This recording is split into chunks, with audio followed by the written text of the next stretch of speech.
नमस्कार. आपल्या उजनी धरण अपडेट न्यूज चॅनलमध्ये आपल्या सर्वांचं मनापासून स्वागत. आज 19 ऑगस्ट 2025. आज सकाळी उजनी धरणाची काय स्थिती आहे, उजनीत येणाऱ्या दौंडच्या विसर्गामध्ये किती वाढ किंवा घट झालेली आहे, त्याचबरोबर वीर धरणाच्या विसर्गाचं काय परिस्थिती आहे, याचबरोबर आपल्या उजनीच्या पांडुर क्षेत्रामध्ये कोणत्या कोणत्या धरणातून किती पाणी सोडलंय का, याची आपण सविस्तर माहिती घेणार आहोत. आज सकाळी 6 वाजता उजनी धरणाची एकूण पाणी पातळी ही 497.045 मीटर, तर एकूण पाणी साठा हा 119.80 TMC आणि उपयुक्त पाणी साठा हा 56.14 TMC एवढा झालेला आहे. टक्केवारी बघितलं तर उजनी धरणाची टक्केवारी ही 104.80% आला आहे, म्हणजे 105% उजनी धरण झालेलं आहे. मात्र उजनीत येणारा दौंडच्या विसर्गामध्ये फारसा बदल झालेला नाही. रात्री 6 वाजता तो 5,692 होता, तो आता केवळ 5,597 एवढा झालेला आहे.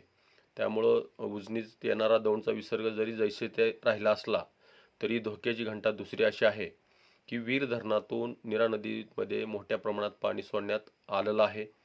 काल रात्री 6 वाजता 6-7 हजाराचा क्युसेकचा असणारा विसर्ग तो रात्री 11 वाजता 34,352 क्युसेकचा विसर्ग सध्याला नीरा नदीमध्ये सोडण्यात येतोय. त्यामुळं आज दुपारपासून आपल्या भीमा नदीचं पाण्याची पातळी वाढणार आहे आणि यामध्ये आणखी वाढ होऊ शकते, कारण नीरा बेसिनमधल्या असलेल्या धरणाची परिस्थिती, पाचही धरणाची परिस्थिती 100%च्या जवळ, म्हणजे 100% झालेलीच आहेत, परंतु बॅलन्स राखण्यासाठी ते काही धरणं 93%वर आहेत, काही 85-95वर आहेत.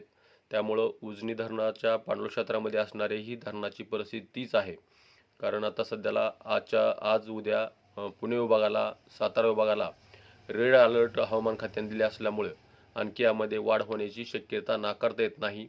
उजनी धरणातून जरी भीमा नदीत पाणी सोडलं नसलं, म्हणजे केवळ 1600 क्युसेक हे पॉवर हाऊसचं पाणी आहे, आणखी त्यामध्ये वाढ केलेली नाही, परंतु नीरा नदीमध्ये येणारे पाणी संगममधून पुढे आपल्या भीमा नदीमध्ये दाखल होणार आहे. त्यामुळं संगमपासून पुढं उजनी भीमा नदीमध्ये पाण्याची पातळी वाढणार आहे, पूर परिस्थिती निर्माण होणार आहे आणि त्यामध्ये वाढ होऊ शकते, असं उजनी प्रशासन आणि नीरा बेसिनमधल्या असलेल्या धरण प्रशासनाने जाहीर केलेलं आहे. त्यामुळे इथून पुढं काळजी घेण्याची गरज आहे.